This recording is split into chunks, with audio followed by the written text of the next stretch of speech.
말씀 나누도록 하겠습니다. 오늘은 헛된 인생에서 헛되지 않는 인생으로 이런 주제로 말씀 나누겠습니다. 여러분, 우리나라 청년 기준 나이가 몇 살인지 아십니까? 청년은 몇 살일까요? 몇 살까지가 청년일까요? 제가 찾아보니까 지방자치단체에 따라서 청년 나이 기준이 다 다르더라고요. 서울의 나이가 다르고 전라남도가 다르고 강주 대구가 다 달라요. 근데 대부분은 39세까지가 청년이더라고요. 몰랐죠, 여러분? 39세까지가 청년입니다. 그런데 충북 단양구는 49세까지가 청년이에요. 49세까지가 청년입니다. 49세까지 청년으로 지정해서 청년 지원금을 충북 단양에서는 지원한다. 그런 뉴스가 제가 있었습니다. 그리고 유엔에서는 청년을 몇 세까지 정했냐 그러면 65세까지래요. 65세. 청년 65세가 청년입니까, 여러분? 그래서 유엔에서 정했다는 걸 가지고 여러 매체에서 발표했는데 그 언론들이 인용한 게 근거가 좀 부족하다 하고 지금 논란이 되고 있어요. 어쨌든 65세까지 청년이에요. 그럼 저도 아직 청년의 시간이 많이 남은 것 같아요. 저도 많이 남았습니다. 여러분, 정말 청년은 언제일까요? 여러분, 우리가 고령 사회로 접어들면서 이렇게 청년의 나이가 이게 늘어나고 있는 거죠. 지금 굉장히 늘어나고 있습니다. 늘어나고 있어요. 근데 우리 말씀에도 우리 청년을 두고 말씀하고 있는데요. 특히 전도서는 청년을 두고 말씀하고 있어요.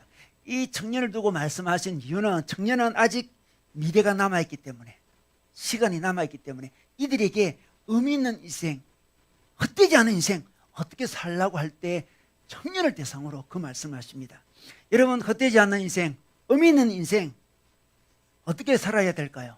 오늘 전도서 말씀은 마지막으로 우리에게 헛되지 않는 인생은 이렇게 살아라고 청년들에게 말씀하고 있습니다. 오늘 그 말씀 함께 나누도록 하겠습니다. 오늘 말씀 우리 전도서 11장 9절에서 10절, 12장 1절에서 8절 말씀 우리 공독해 주겠습니다. 청년이여, 내 어린 때를 즐거워하며 내 청년의 날들을 마음에 기뻐하여 마음에 원하는 길들과 내 눈이 보는 대로 행하라. 그러나 하나님이 이 모든 일로 말미암아 너를 심판하실 줄 알라. 그런즉 근심이 내 마음에서 떠나게 하며 악이 내 몸에서 물러가게 하라. 어릴 때와 검은 머리의 시절이 다 헛되니라. 너는 청년의 때에 너의 창조주를 기억하라. 곧 곤고한 날이 이르기 전에, 나는 아무 낙이 없다고 할 해들이 가깝기 전에, 해와 빛과 달과 별들이 어둡기 전에, 비 뒤에 구름이 다시 일어나기 전에 그리하라. 그런 날에는 집을 지키는 자들이 떨 것이며 힘 있는 자들이 구부러질 것이며 맷돌질하는 자들이 적음으로 그칠 것이며 창들로 내다보는 자가 어두워질 것이며 길거리 문들이 닫혀질 것이며 맷돌 소리가 적어질 것이며 새의 소리로 말미암아 일어날 것이며 음악하는 여자들은 다 쇠하여질 것이며 또한 그런 자들은 높은 곳을 두려워할 것이며 길에서는 놀랄 것이며 살구나무가 꽃이 필 것이며 메뚜기도 짐이 될 것이며 정욕이 그치리니, 이는 사람이 자기의 영원한 집으로 돌아가고 조문객들이 거리로 왕래하게 됨이니라. 은줄이 풀리고 금그릇이 깨지고 항아리가 샘 곁에서 깨지고 바퀴가 우물 위에서 깨지고 흙은 여전히 땅으로 돌아가고 영은 그것을 주신 하나님께로 돌아가기 전에 기억하라. 전도자가 이르되 헛되고 헛되도다. 모든 것이 헛되도다. 아멘. 네, 우리가 의미 있는 인생을 살려면 오늘 말씀에는 청년의 때를 누려야 한다, 이렇게 말씀하고 있습니다. 여러분, 지구상에서 늙지 않고 건강하게 불로장생하는 동물이 있습니다. 여러분, 어떤 동물인지 아세요? 늙지 않는 동물. 죽을 때 늙어서 죽는 게 아니고 다른 이유로 죽는 동물이 있어요. 어떤 동물인지 아십니까? 그 동물은 바로 우리가 즐겨 먹는 랍스타입니다. 랍스타. 그들이 젊음을 유지하는 비결이 있습니다. 여러분, 우리가 늙는 이유는 이 세포가 노화되기 때문에 그렇습니다. 우리 몸속의 세포는 끊임없이 분열하죠. 분열하면서 새로운 세포를 만드는데 세포가 분열할 때마다 염색제 양쪽 끝에 막대 모양의 DNA 텔로미러라는 게 있습니다. 텔로미러 길이가 짧아집니다. 그래서 텔로미러가 너무 짧아지면 더 이상 세포 분열을 못하게 되죠. 그래서 세포가 노하기 시작하면서 죽어버립니다. 마치 신발 꺼내보면 이 끝부분에 플라스틱 막대기가 있잖아요. 막대기 같은 게 있는 거예요. 막대기가 점점 짧아질수록 신발끈이 닳기 시작하는 거. 그거 비슷한 것입니다. 근데 놀랍게도 이 랍스타에게는 텔로미러의 길이를 연장해주는 효수가 나옵니다. 이 텔로미러가 이 짧아지는 것을 연장시켜주는 텔로머레이스라는 효수가 발현이 돼요. 그래서 텔로미러 길이가 다시 연장되면 늘어납니다. 그래서 바다가재는 노화 현상이 일어나지 않습니다. 오랫동안 청춘을 즐기다가 마지막 순간에 죽는 거죠. 바다가재가 이제 죽는 이유는 이 노화로 죽는 게 아니고 이 늘 탈피를 해야 되는데 나이가 들면 몸집이 커져가지고 이 껍질이 너무 두껍고 단단해집니다. 탈피가 되지 않아서 자연사한답니다. 탈피가 되지 않아서 또 오염된 껍질 때문에 질병으로 죽는다는 거죠. 그래서 늙어서 죽지는 않는다는 것입니다. 여러분, 그렇다면 우리 인간에게도 이 노화 속도를 좀 크게 늦출 수 있는 방법이 없을까요? 어떤 사람은 랍스타를 많이 먹으면 된다 이렇게 주장하는데 여러분, 그렇지 않습니다. 랍스타 많이 먹는다고 우리가 노화되지 않는 그런 것은 아니에요. 우리 인간이 노화 속도를 그래도 조금 늦출 수 있는 방법이 있긴 해요. 그 방법은 바로 운동입니다. 운동을 열심히 하는 사람과 운동을 전혀 하지 않는 사람과 비교해 보니까 운동을 열심히 하는 사람의 텔로미러의 감소율이 이 52%나 적다고 합니다. 그래서 잘 닳지 않는다는 거죠. 그래서 운동을 하면 우리의 노화 속도를 조금 늦출 수는 있습니다. 그럼에도 뭐 영원히 노화 속도를 늦출 수는 없죠. 우리는 늘지 않을 수 없습니다. 그리고 우리가 죽는 걸 가만히 보면 꼭 노화로 죽는 건 아닙니다. 어떤 질병으로 죽거나 사고로 죽을 수도 있습니다. 그리고 우리가 뭐 오래 사는 자체가 우리의 최고의 가치는 아닌 것입니다. 여러분, 불로장생할 수 있다고 랍스타가 되고 싶은 사람 있을까요? 랍스타가 되고 싶습니까? 랍스타는 인생에 의미가 없잖아요. 아무도 랍스타가 되기를 원치 않습니다. 그러므로 우리는 젊음 자체, 청년 자체에 최고의 가치를 두지 말아야 됩니다. 우리 인간들은 젊음을 유지하려고 과도하게 힘없이 노력하는 사람들이 있을 수 있습니다. 어떤 청년은 차라리 늙은 자신의 모습을 보는 것보다 죽어버리겠다 이렇게 하는 사람도 있습니다. 여러분, 요즘에 어모털족이라고 많이 들어보지 않습니까? 이거 어떤 뜻입니까? 이 족은 어떤 족일까요? 나이에 연연하지 않고 하고 싶은 일을 마음껏 하면서 살아가는 일종의 신조죠. 그들을 일컫는 신조입니다. 이들은 나이가 들어서도 젊은 사람처럼 왕성하게 활동을 하는 좋은 장점이 있습니다. 그런데 이들은 죽을 때까지 젊음을 유지하려는 과도한 집착에 빠질 경우도 굉장히 많이 있습니다. 아무리 노력해도 우리 노화는 어쩌지 못합니다. 이들은 어떤 현상이 일어납니까? 나이가 들수록 이 몸의 나이와 자기 마음의 나이가 달라요. 분리가 일어납니다. 몸은 늙어가는데 내면은 젊음을 계속 유지하려고 하는 거죠. 그래서 그들이 바라보는 거울과 자신의 마음의 어떤 젊음과의 괴리가 일어나는 거예요. 거울을 바라보면 자기가 같지가 않습니다. 다른 사람이 자기를 보는 것과 자기가 자기를 보는 것이 차이가 납니다. 그래서 그들은 그때마다 실망하죠. 현실을 부정하기도 합니다. 이게 바로 젊음 자체에 집착하는 사람들의 모습입니다. 그런데 오늘 말씀에서는 있잖아요. 의미 있는 인생은 젊음 자체를 누리는 것이 아닙니다. 젊음 자체가 아니에요. 젊을 때 무엇을 하느냐에 인생의 의미가 달려있다 이렇게 말씀하고 있습니다. 우리 9절 말씀 볼까요? 우리 11장 9절 말씀 보겠습니다. 자, 청년이여 내 어린 때를 즐거워하며. 여러분, 젊을 때 어떻게 하는 게 의미 있는 삶입니까? 즐거워하라 그랬습니다. 일단 젊었습니까? 좀 어립니까? 자기가 일단 즐거워해야 돼요. 여러분, 일단 즐거워해야 됩니다. 내 청년의 날들을 마음에 기뻐하여, 내 청년의 날들의 마음에 기쁨이 있도록 하라는 거죠. 일단 즐거워하고 기뻐해야 됩니다. 이것이 의미 있는 인생의 모습입니다. 젊음이 얼마나 연장되는가, 이게 중요한 게 아니에요. 젊은 시절에 즐거워하고 기뻐해야 됩니다. 그뿐만 아닙니다. 마음에 원하는 길들과 내 눈이 보이는 대로 행하라 이렇게 이야기합니다. 내 눈이 보이는 대로 행하라, 이 말은 비전을 따라 살아라는 겁니다. 마음에 뭐 생기는 비전이 있습니까? 마음속에 일어나는 비전이 있나요? 자기가 하고 싶은 일, 그 일을 하고 사는 것이 바로 뭐다? 의미 있는 인생이다 이렇게 이야기하고 있습니다. 그러므로 우리는 젊음의 기간을 누리는 데 집중하기보다는 젊음의 기간의 내용을 채우는 데 집중해야 됩니다. 얼마나 더 살았냐가 중요한 게 아니에요. 얼마나 즐거웠느냐 내 인생이, 얼마나 기뻤느냐, 얼마나 내가 원하는 대로 내 비전대로 살았느냐, 그것이 훨씬 더 중요하다는 것입니다. 여러분, 젊음을 연장하는데 너무 집중하다 보면 있잖아요, 오히려 젊음을 낭비합니다. 여러분 그렇지 않습니까? 젊어지려고 노력하면 할수록 젊음이 낭비됩니다. 오히려 젊음에 집중하다 보면, 젊음을 연장한 것에 집중하다 보면 오히려 즐거워하지도 못하고 기뻐하지도 못하고 비전대로 살지도 못하는 그런 경우를 당하게 됩니다.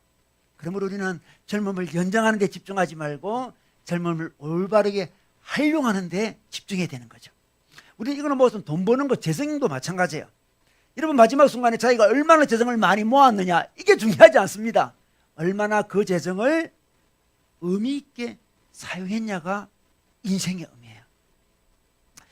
물론 자기가 뭐 기쁘게 살고 즐겁게 살고 자기 원하는 대로 행하는 그 삶이 방종과 방탄의 삶은 아닙니다.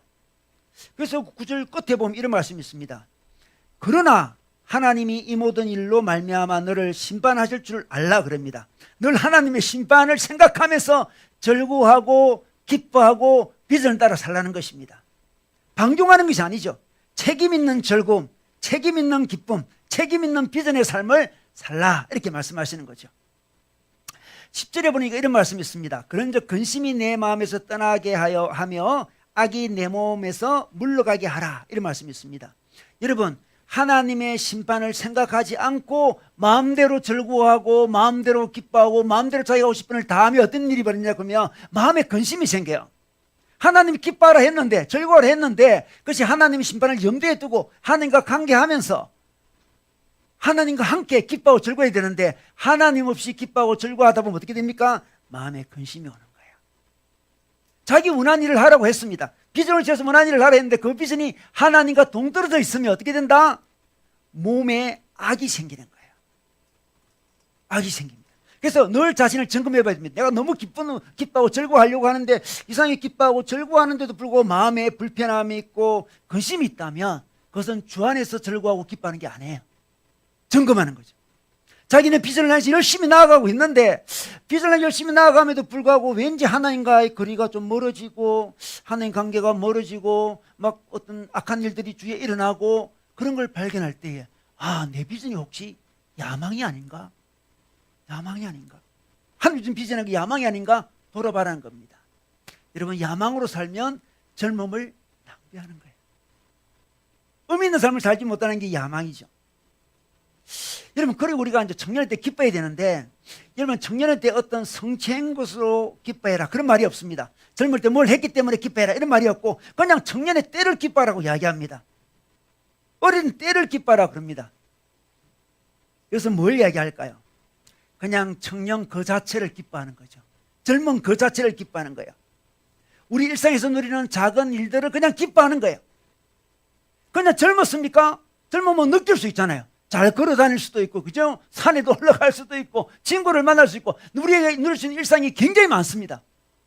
그 일상을 기뻐하는 거예요. 나이 들면 그 일상도 잘 하지 못하는 시절이 오다고 옵니다. 일상을 기뻐하는 거예요. 우리 존 스타트 목사님이라는 유명한 목사님이 계시죠. 그분이 살아계실 때에 그를 도와준 비서가 있었는데 그 비서가 매일 오후 4시 반쯤에 우리 존 스타트 목사님께 커피 한 잔을 이렇게 섬겼답니다. 커피를 갖다 드리면 그 존 스타트 목사님은 언제나 장난스럽게 이거 너무 가분한데요? 이거 가분한데? 이렇게 반응했대요. 가분한데? 가분하다. 그리고 비서가 아니 대신학자신데 이 커피 한 잔이 뭐가 가분합니까? 이게 당연하지 않습니까? 그때 존 스타트 목사님 이렇게 말씀했대요. 당신은 은혜 신학을 제대로 이해하지 못하는군요. 이렇게 얘기했습니다. 커피 한 잔에 불과하다니요. 그게 바로 우리 모든 삶의 시발점입니다. 이렇게 이야기합니다. 커피 한 잔이 자기한테 가분하다는 거죠. 커피 한 잔이 너무 감사하다는 거죠. 작은 일이 감사하다는 거죠. 지금 우리가 커피 한 잔 누릴 수 있는 것이 너무 감사하다는 거예요. 내게 가분하다. 지금 우리 젊음을 누리고 있지 않습니까? 젊음이 너무 가분하지 않습니까? 가분하다. 가분하다. 이게 의미 있는 인생을 살아가는 사람의 모습이란 가분하다. 이 커피 한 잔이 가분하니까 커피 맛을 느낄 수 있는 자기 미각이 아직 살아있는 게 너무 가분해서 즐거워하고 기뻐하게 되는 거예요. 여러분, 작은 일에 기뻐하고 즐거워하다 보면 점점 큰 일에도 잘 기뻐할 수 있어요. 근데 작은 일에 기뻐하지 못한 사람의 특징은 큰 일을 가지고 기뻐하려고 그래요. 큰 일이 대박이 터져. 그 대박, 그죠? 지금 대박이라는 말이 저는 그렇게 좋아하지는 않습니다. 대박을 기뻐하려고. 여러분, 작은 일에 기뻐하지 못하는 사람이 대박을 기뻐할 수 있을까요? 작은 일에 기뻐하는 것도 하나의 어떤 습관이에요. 그 습관이 잘 갖춰지지 않는 사람이 대박이 터져도 기뻐할 수 있을까요? 대박이 터지면 그 사람은 교만해질 가능성이 굉장히 많아요. 습관이 없으니까. 감사를 누릴 수 있는 습관이 아직 몸에 배이지 않았으니까. 큰 걸 만나면 감사보다도 교만해지고 방탕해지고 방종해지고 그렇습니다. 우리는 젊음 자체를 기뻐해야 됩니다. 젊었습니까? 기뻐하십시오. 즐거워하십시오. 젊어서 할 일이 보입니까? 기뻐하십시오. 젊어서 비전이 보입니까? 기뻐하십시오. 즐거워하십시오. 그것이 바로 의미 있는 인생이다. 이렇게 말씀하고 있습니다. 자, 더 나아가서 12장 1절 말씀 보겠습니다. 너는 청년의 때에 너의 창조주를 기억하라 이렇게 말씀하십니다. 자, 창조주를 기억하라 했습니다. 여러분, 하나님을 기억하라 이렇게 표현하지 않고 창조주를 기억하라 이렇게 표현하고 있습니다. 왜 그럴까요? 이 창조 교리를 잘할 때 의미 있는 삶을 살 수 있기 때문에 그렇습니다. 창조가 중요해요. 창조. 하나님은 창조주시고 우리는 어떤 사람입니까? 우리는 피조물이에요. 하나님은 창조주, 우리는 피조물. 이 자크 엘룰이라는 유명한 신학자가 있는데 그 신학자 이런 말을 합니다. 세상의 모든 악은 인간 자신이 창조주라고 여기는 데서 유래한다 이렇게 표현했습니다. 우리가 자신을 창조주라고 하는 순간부터 많은 악이 일어난다는 거예요. 우리가 창조주라고 생각하는 그 순간부터 우리 삶은 의미가 깨어진다는 거죠. 여러분, 피조물인 인간이 창조주 하나님이 되려고 하면서 타락이 시작되지 않습니까? 선악과를 먹는 것은 창조주 자리를 탐하는 거예요. 우리가 창조주 하나님을 인정하지 않을 때 일어나는 것 중에 10절에 등장했던 근심입니다. 근심. 우리가 하나님을 창조주로 인정하지 않을 때 일어나는 고통 중에 한 가지가 바로 10절에 등장했던 근심입니다. 근심이 일어나는 거예요. 이 근심은 있잖아요. 인간이 창조주 역할을 할 때 발생하는 거예요. 피조물의 자리에 있으면 근심이 많이 사라지는데 근심이 많이 일어난다는 것은 자기가 창조주 자리로 올라가고 있다는 걸 보여주는 거예요. 그래서 염려는 자신이 실상은 창조주가 아니었고 피조물이라는 것을 발견할 때 마음속에 분노가 일어나거든요. 가짜 창조주의 분노죠. 격분입니다. 격분. 그게 염려라는 거예요. 자기 삶을 자기가 통제를 다 할 수 없어요. 창조주가 아니니까 통제가 안 돼요. 분노가. 왜 내 삶은 통제가 안 되지? 격분, 분노, 염려가 자기 자리를 알지 못함이죠. 청년의 때 왜 분노가 있습니까? 자기가 창조주라고 생각하기 때문에 분노가 있는 거예요. 그래서 오늘 말씀에서는 창조주를 기억하라 이렇게 말씀하고 있습니다. 우리는 창조주가 아닌 피조물의 자세로 인생을 살아야 됩니다. 이렇게 살 때 헛되지 않는 인생을 살 수 있습니다. 여러분, 창조주라는 말은 어떤 의미입니까? 하나님이 이 모든 걸 다 창조했다는 거예요. 하나님 우리에게 생명을 주셨습니다. 여러분, 생명을 받았잖아요. 우리의 이성적인 능력도 하나님이 주셨습니다. 이 소통을 잘하는 사람들의 어떤 기술도 하나님이 주셨습니다. 음악이나 미술을 잘하는 사람들의 그 창의력도 하나님이 주셨습니다. 과학을 잘하는 사람들의 마음속에 있는 어떤 열정들도 하나님이 주셨습니다. 운동의 어떤 소질도 하나님이 주셨습니다. 우리의 우정도, 우리 마음속에 있는 불쌍한 사람을 가엾이 여기는 긍휼함도 하나님이 주신 겁니다. 하나님의 선물입니다. 그래서 우리는 그 선물을 부여잡고 감사하면서 영광을 돌리는 삶이 피조물의 삶이에요. 여러분, 영광을 돌리고 있습니까? 감사하고 있습니까? 그게 피조물의 삶입니다. 그럴 때 우리 삶은 의미가 있었습니다. 창조주가 아닌데 창조주 역할을 하려고 그러니까 얼마나 우리 삶이 버겁습니까? 얼마나 무거워요. 근심할 수밖에 없는 거죠. 그래서 우리 하나님, 우리가 창조주가 아니고 피조물이라는 사실을 보여주기 위해서 오늘 말씀에서는 우리 인간이 늙는다, 노화 현상을 보여주고 죽음을 보여줍니다. 우리 3절에 볼까요? 자, 노화 현상을 이렇게 소개하고 있습니다. 그런 날에는 집을 지키는 자들이 떨 것이며, 떤다는 것은, 이 떤다는 것은 손을 떤다 이 말이에요. 손은 우리에게 음식을 공급하잖아요. 손은 정말 온갖 일을 다 합니다. 근데 나이가 들면 손이 떨려요. 손이 제 역할을 못 한다는 거예요. 손이 제 역할을, 이러면 손이 자기 역할을 못할 때, 아, 내가 늙어가고 있구나, 나는 피조물이구나 라는 것을 깨달아는 거예요. 이 손이 왜 떨리냐? 나는 젊음을 계속 유지하고 싶은데 분노하기보다도 내가 피조물이었지. 피조물이지. 그걸 깨달아낸 거예요. 그 다음에 힘 있는 자들이 구부러질 것이며 이런 표현이 있습니다. 구부러진다는 것은 이 두 다리가 구부러진다는 거예요. 우리 나이 들면 다리가 구부러져서 제대로 걷지 못하지 않습니까? 그걸 표현하고 있습니다. 노화의 성을 표현하는 거죠.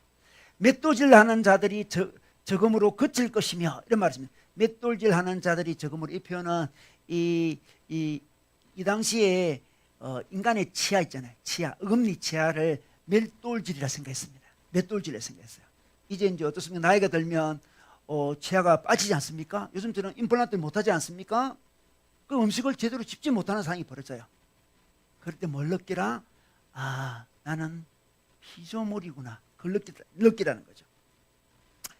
그 다음에 이런 표현이 있습니다. 창들로 내다보는 자가 어두워질 것이며 이런 표현이 있습니다. 안경이 없던 시대에 노인이 되면 눈이 침침해져서 사물을 제대로 바라볼 수 없게 된다. 이 표현입니다. 요즘 우리가 컴퓨터를 많이 하거나 TV를 많이 해서 눈이 이렇게 약해질 때가 있지만 고대 사회는 그렇지 않지 않습니까? 나이가 들면 눈이 나빠집니다. 눈이 나빠질 때 우리가 느끼게 될 것은 나는 피조물이구나. 내가 피조물의 인생을 살고 있는지를 체크해 볼 필요가 있습니다. 5절에 보겠습니다. 자, 5절에 또한 그런 자들은 높은 곳을 두려워하며, 여러분 노인이 되면 높은 곳이 두렵습니다. 노인은 넘어질 수 있기 때문에 높은 곳이 두려운 거죠. 그러다가 어떻습니까? 5절 끝에 보면 자기의 영원한 집으로 돌아가고 조문객들이 거리로 왕래하게 됨이니라 이렇게 이야기합니다. 이제 영원한 집으로 돌아간다는 거예요. 죽는다는 거죠. 죽음은 있잖아요. 우리에게 우리가 피조물임을 너무나 절절하게 보여줍니다. 우리가 노화가 진행될 때 우리는 피조물임을 깨달아야 됩니다. 여러분, 우리가 젊음에 과도하게 집착하는 것은 자기가 피조물임을 애써 잊으려고 하는 시도인지도 몰라요. 우리가 창조주처럼 살려고 노력하는지도 몰라요. 그러나 우리가 죽음 앞에서는 도저히 우리가 창조주임을 주장할 수가 없습니다. 죽음 앞에서는 피조물임을 절절히 깨닫습니다. 사실 지난주에 저희 누님의 남편이죠. 자영이 소천을 했습니다. 우리 자영은 건강한 분이시고 나이도 별로 많지도 않습니다. 그런데 심근경색으로 갑자기 소천했습니다. 저는 저희 형님에게서 소천했다는 소식을 받았을 때 너무 놀라가지고, 무슨 사고 당했습니까? 이분은 돌아가실 분이 아니니까 무슨 사고 당했습니까? 제가 반항했습니다. 날씨가 차가운데 산에서 갑자기 일하다가 심근경색이 찾아왔고 119 실려가는 도중에 심정지가 되었다는 거예요. 저희 누님은 제게 참 각별한 분이시죠. 어릴 적부터 저를 너무 잘 챙겨주셔서 마치 어머니 같은 그런 분이 저희 누님인데, 자영 없이 우리 누님이 살아갈 인생을 생각하니까 너무나 가슴이 먹먹했습니다. 제가 고향 마산으로 내려갔습니다. 입간 예배에 드리기 전에 사람을 입간하지 않습니까? 입간된 자영의 얼굴을 봤습니다. 이 가까운 가족의 마지막 모습을 보는 것은 너무나 고통스러운 순간이었습니다. 그런데 입간된 그 자영의 얼굴에는 생기가 다 사라져 버렸습니다. 생기가 다 사라진 얼굴. 저는 탁 느꼈습니다. 영혼이 떠난 얼굴이 이 얼굴이구나 탁 느꼈어요. 사람에게 영혼이 있는데 영혼이 떠나면 이런 얼굴이 되는 거예요. 평소에 보던 우리 자영의 얼굴이 아니죠. 영혼이 떠난 얼굴인데 마치 인형과 똑같았습니다. 인형은 어떻습니까? 이쁘지만 생기가 없지 않습니까? 인형은 너무나 이쁘지만 생기가 없어요. 생기가 다 사라져버린 얼굴을 봤습니다. 그 얼굴은 인형이었고 그 얼굴은 피조물 그 자체였습니다. 우리 인간은 피조물임을 제가 우리 자영의 그 얼굴을 보면서 절절히 느꼈습니다. 우리는 피조물이구나. 언젠가는 떠나는 피조물이구나. 언젠가는 영원히 떠나는 피조물이구나. 그래서 소천한 지 이틀 만에 한 줌의 죄로 변하게 되었습니다. 너무나 철저히 우리 인간은 피조물임을 보여주는 것입니다. 저는 장례 예배를 인도하면서 죽음의 교훈을 받자고 말씀을 나눴습니다. 너무나 갑작스럽고 너무나 안타까운 이 죽음이 헛되지 않도록 죽음의 교훈을 받아야 된다, 이렇게 말씀을 전했습니다. 여러분, 죽음은 우리에게 교훈을 합니다. 우리 모두가 죽는다는 교훈을 하는 거죠. 죽음은 우리에게 우리 모두가 죽기 때문에 죽음 이후의 삶이 준비되었냐고 묻습니다. 우리는 사람이 죽으면 돌아가셨다 그러잖아요. 어디로 돌아가셨다는 걸까요? 어디로 돌아간다는 겁니까? 본향으로, 하나님께로 돌아간다는 거죠. 여러분, 고향으로 돌아갈 준비를 하고 살아가고 있습니까? 고향으로 돌아갈 준비를 하자고, 영원한 세상을 준비를 하자고 그렇게 말씀을 전했습니다. 우리 양가 집안에는 아직 복음을 제대로 듣지 못한 가족들이 많이 있었어요. 그들에게 복음을 전할 수 있다는 거 너무나 감사한 일이었습니다. 어찌 보면 우리 자연이 남긴 사랑의 선물인지 모르죠. 그들에게 복음을 전할 수 있기 때문에. 그리고 더 나아가서 죽음의 교훈은 이 땅의 삶도 새롭게 합니다. 바로 이 땅의 삶은 어떤 삶이어야 됩니까? 피조물의 삶이어야 됩니다. 자기 인생의 주인으로 살지 말아야 됩니다. 마치 창조주인 것처럼 살지 말아야 됩니다. 피조물로서 하나님의 뜻이 무엇인지 분별하고 하나님께 순종하는 삶, 주어진 삶에 감사하는 삶, 하나님께 영광을 돌리는 삶, 그 삶이 의미 있는 삶이죠. 피조물이 창조주를 흉내내는 삶이 가장 어리석은 삶이에요. 우리는 창조주가 아닌데 창조주처럼 흉내내며 사는 삶, 가장 의미 없는 삶이에요. 피조물의 삶은 자신에게 주어진 소명을 따라서 그 삶의 길이가 길든지 짧든지 상관없이 소명에 따라 충성을 다해서 열심으로 살아가는 게 가장 의미 있는 삶입니다. 여러분, 제임스 엘리엇이라는 선교사가 있었습니다. 아주 유명한 선교사님이죠. 이분이 젊은 나이에 친구 4명과 함께 우리 성경 번역 선교회 소속으로 선교사가 되어서 에콰도르 밀림을 선교하게 되죠. 너무나 잔인한 아쿠아족에게 복음을 전하게 되었는데, 복음을 전하다가 5 청년이 무참히 원주민에게 살해당했습니다. 너무나 이상한 것은 그들의 호주머니에는 호신용 권총이 다 들어있었어요. 근데 아무도 그 권총을 꺼내지 않았습니다. 자신을 보호할 수 있음에도 불구하고 자기를 보호하지 못하고 5명이 다 선교하다가 살해되는 일이 벌어졌습니다. 미국 그 수많은 신문들은 다 이게 무슨 낭비인가, 이게 무슨 낭비인가, 이게 무슨 젊음의 낭비인가, 이렇게 다 큰 제목에 이제 글을 올렸습니다. 장례가 끝난 다음에 한 기자가 그 짐 엘리엇의 아내 엘리자베트 엘리엇에게 찾아와서 인터뷰했습니다. 그때 그 아내는 기자에게 이렇게 이야기했습니다. 왜 신문 제목을 그렇게 적었습니까? 무슨 낭비라니요? 무슨 낭비냐고요? 무슨 낭비냐고요? 이것은 낭비가 아니에요. 우리 남편은 자기가 원하는 꿈을 이룬 겁니다. 낭비가 아니에요. 이렇게 이야기했습니다. 그리고 10년 전에 일기를 공개해 줬습니다. 그 일기에는 짐 엘리엇이 하나님께 기도하는 기도문이 있었습니다. 하나님, 제가 감히 하나님께 기도합니다. 이 부족한 나무 토막 같은 인생에 불을 붙여 주십시오. 제가 주를 위해서 타버릴 수 있도록, 나의 삶을 주를 위해 소멸시킬 수 있도록 저를 사용해 주십시오. 이 몸은 주의 것입니다. 나는 오래 살기를 원치 않습니다. 대신 완전하고 풍성한 삶을 원합니다. 그 일기장을 보여줬습니다. 그리고 그 선교지에 가니 그 당시 적은 일기장이 있었는데 그 일기장 한 구석에 이런 문구가 있었습니다. 영원히 썩지 않을 것을 위해 바치는 나의 희생을 어리석다고 말하지 말아주세요. 이런 문구가 있었습니다. 영원히 썩지 않을 것을 위해 바치는 나의 희생을 어리석다고 말하지 말아주세요.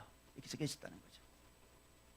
후에 그의 아내는 그의 아이들과 함께 남편이 숨진 바로 그 땅에 들어가서 복음을 전하게 되었고, 그 땅은 놀라운 기적이 일어났고, 그 아쿠아족은 복음을 다 받아들이게 되었으며 추장이었던 사람이 빌리그램 전도 집회에 와서 간증을 하게 되었습니다.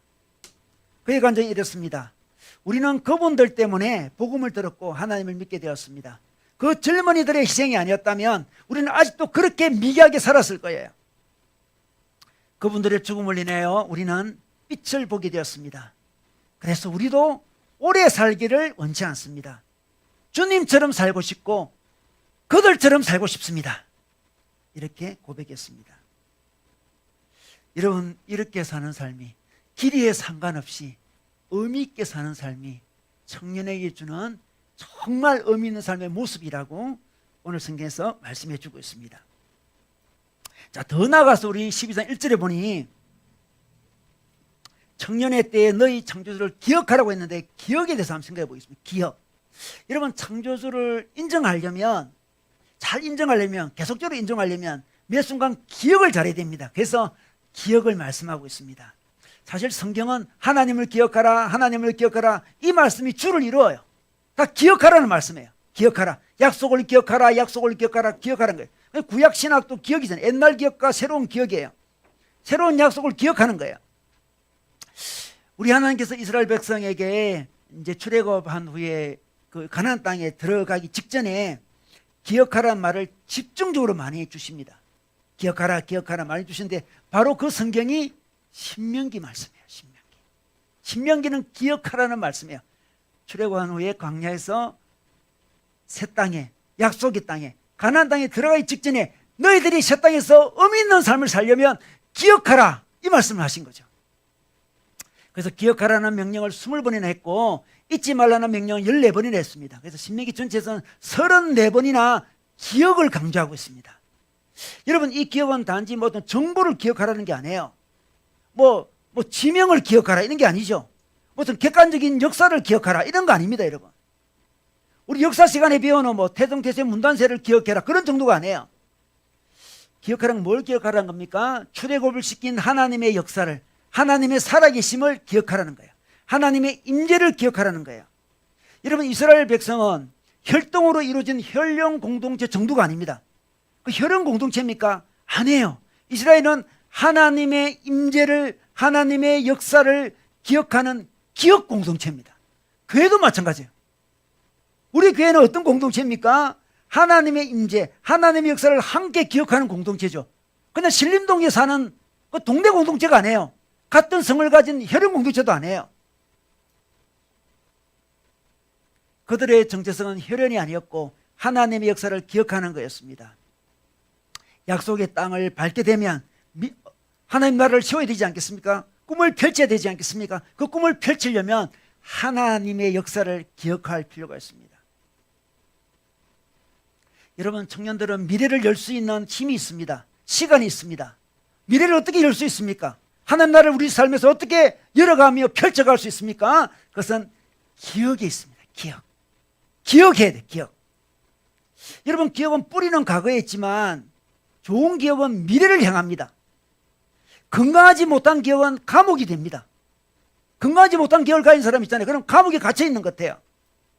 그러나 건강한 기억은 미래를 여는 창문이 됩니다. 기억을 하면 미래가 열립니다. 하나님을 기억하라는 것은 역사적 정보를 전달하는 정도가 아닙니다.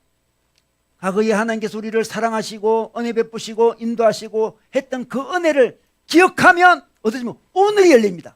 아, 과거에 은혜 베푸신 그 하나님이 기억해보니까 오늘의 내 삶도 열어주시겠네. 마음에 믿음이 생겨요. 미래를 향해서도 열립니다. 이렇게 살아갈 수 있겠네. 기대가 되는 거예요. 이렇게 하나님 나라를 비전을 세워야지, 이렇게 하나님 나라를 세워야지, 비전이 막 일어나요. 미래에 대한 꿈을 가지게 됩니다. 그래서 우리가 다음 세대에게 꿈을 가지라, 비전을 가지라 이런 말을 많이 할 필요가 없어요. 기억을 하면 비전이 생깁니다. 왜? 기억이 없는데, 하나님의 인도의 기억이 없고 하나님의 사랑의 기억이 없는데, 은혜의 기억이 없는데 꿈을 가지라 그러면 인간적인 꿈밖에 더 가지겠습니까? 야망밖에 더 가지겠습니까? 우리는 은혜를 받았잖아요. 우리에게는 감사의 기억들이 있어요. 그걸 기억하면 기억할수록 오늘에 대한 기대가 일어납니다. 아, 그 하나님, 나를 그렇게 사랑했던 하나님, 나를 그렇게 놀랍게 인도하신 그 하나님, 그렇게 축복했던 그 하나님을 기억하면 할수록 오늘이 기대가 돼요. 오늘도 하나님 인도하실 거니까 오늘이 기대되고 미래가 막 기대가 돼요. 와, 그동안 인도하신 하나님이 나의 미래를 얼마나 아름답게 인도하실까 막 기대가 일어납니다. 억지로 꿈을 꿀 필요가 없습니다. 억지로 비전을 가질 필요도 없습니다. 저절로 하나님을 기억하면 할수록, 창조주를 기억하면 할수록 미래가 열립니다. 가나안 땅에 들어가기 직전에 그들의 꿈을 펼칠 수 있도록, 그들의 하나님 나라의 비전을 펼칠 수 있도록 기억하라, 기억하라, 기억하라 이렇게 말씀하고 있습니다. 여러분, 우리가 과거에 여러 가지 아픔들의 기억도 있을 수 있습니다. 감옥처럼 우리를 붙잡고 있는 기억도 있을 수 있습니다. 그러나 우리가 창조주 하나님을 기억하면 그 기억들을 초월하는 새로운 미래가 열리는 거죠. 이제 우리의 과거의 아픈 기억에 사로잡힐 수가 없어요. 우리는 하나님을 기억하니까, 창조주를 기억하니까. 창조주 하나님은 아팠던 과거의 기억마저도 새롭게 바꿀 수 있는 그런 하나님이시니까 우리의 과거가 우리를 붙잡을 수 없습니다. 고통이라는 것도 사실은 가만히 하나님의 관점에서 보니까 또 하나님의 은혜였다는 것을 알게 됩니다. 아, 그렇구나. 그러면서 과거의 기억을 잊어버리게 되고 새로운 기억이 우리 머릿속에 가득가득 채우게 됩니다. 우리에게는 기억 창고가 있잖아요. 그죠? 하나님을 기억하면 할수록 자꾸만 기억 창고에 있는 수많은 일들이 의미가 바뀌면서 새롭게 쌓여갑니다. 우리의 기억 창고에는 하나님의 사랑과 은혜가 가득 채워지는 거예요. 기억하면 할수록 채워지는 거예요. 우리 미래를 열어가면 갈수록 그 창고에서 끄집어냅니다. 이것도 끄집어내고 저것도 끄집어내면서 미래를 펼쳐가는 거죠. 그것이 기억의 힘이라는 겁니다. 그래서 우리 하나님 우리에게 너 의미 있는 삶을 살고 싶으냐? 헛된 인생 말고 헛되지 않는 인생 살고 싶으냐? 그러면 창조주 하나님을 기억하라고 합니다. 특별히 우리 청년의 때 우리는 더 열심히 기억해야 됩니다. 왜냐 그러면 나이 들면 기억력이 좀 나빠집니다. 여러분 공부도 그렇잖아요. 젊은이 공부도 때가 있다 그런 이야기 있잖아요. 기억력이 나빠지기 전에 젊을 때 하나님의 은혜를 많이 기억해야 됩니다. 하나님의 인도를 많이 기억해야 됩니다. 젊었을 때부터 기억의 습관을 많이 들여야 됩니다. 기억하는 연습을 많이 해야 되는 거죠. 그래서 우리 하나님 우리가 기억을 잘할 수 있도록 기억의 장치를 많이 마련해 주셨습니다. 수많은 절기가 그런 거예요. 율절 절기, 출애굽의 기억을 주는 거예요. 율절 절기를 지킬 때마다 출애굽의 기억이 새록새록 올라옵니다. 구약의 율법들도 마찬가지예요. 기억을 잘하기 위해서 수많은 율법을 주셨습니다. 또 하나님이 어떤 음식은 먹고 어떤 음식은 먹지 말라 그렇게 말씀하시지 않습니까? 돼지고기 먹지 마라, 뭐 토끼고기 먹지 마라, 랍스터 먹지 마라, 뭐 그렇게 레위기서 말씀하고 있지 않습니까? 어떤 사람은 음식 자체가 몸에 안 좋아서 먹지 마라 이렇게 했다 그러는데 뭐 그런 부분 좀 있을 수 있겠죠. 저는 그게 핵심이 아니라 생각해요. 신학적으로 보면 그 음식을 먹지 말라 한 것은 음식을 보면서 하나님을 잊지 말라는 거예요. 막 열심히 먹다가 돼지고기가 있어. 이거 먹으면 안 되지 하면서 하나님 은혜를 기억하라는 거예요. 돼지고기에 큰 문제가 있다기보다도 기억의 장치로 하나님 주신 거예요. 신학생은 지금 자유합니다. 성령이 계시니까 지금은 마음껏 먹어도 돼요. 근데 마음껏 먹어도 되지만 우리는 우리 나름의 기억의 장치가 필요합니다. 여러분 기억의 장치가 있습니까? 하나님을 잊지 않는 기억의 장치가 있습니까? 우리 기억의 장치가 없으면 이 구약의 절기나 율법이 없으면 이스라엘 백성은 가나안 땅에 들어가면 있잖아요. 가나안 땅의 풍요와 수많은 우상 때문에 하나님을 잊어버릴 가능성이 너무 많아요. 기억의 장치가 필요합니다. 장치가. 우리 신약 시대도 예수님이 돌아가시면서 자기의 죽음을 잊지 않도록 어떻게 했습니까? 성찬이라는 기억의 장치를 주셨습니다. 성찬식을 베풀으라고 이야기하는 거죠. 세례도 마찬가지죠. 세례. 왜 우리 세례 받습니까? 기억하려고 받는 거지. 나 세례 받은 사람이지. 나 하나님 믿기로 결단한 사람이지. 그걸 기억하도록 장치를 만드는 거죠. 그러므로 우리는 가만히 있으면 장치가 없이 가만히 있으면 점점 기억의 습관이 없어집니다. 저절로 잊어버렸어요. 이스라엘 백성은 사실 가나안 땅에서 다 잊어버렸습니다. 우리는 창조주를 기억하는 습관을 만들 수 있도록 연습해야 돼요. 율절을 지키고 또 지키고 또 지킨 거 마찬가지예요. 우리도 계속 경건한 습관을 계속 들이도록 노력해야 됩니다. 매일 기도하고 매일 성경 읽고 교회에서 공동체 예배를 잘 드리고 경건한 습관을 유지하기 위해 노력해야 됩니다. 그것이 바로 하나님을 잊지 않는 길이고 하나님의 역사와 하나님의 사랑과 하나님의 진리를 잊지 않는 길입니다. 그리고 우리가 가나안 땅에서 우리의 꿈을 하늘나라 비전을 여는 길, 그것이 기억의 장치로 기억하는 거예요.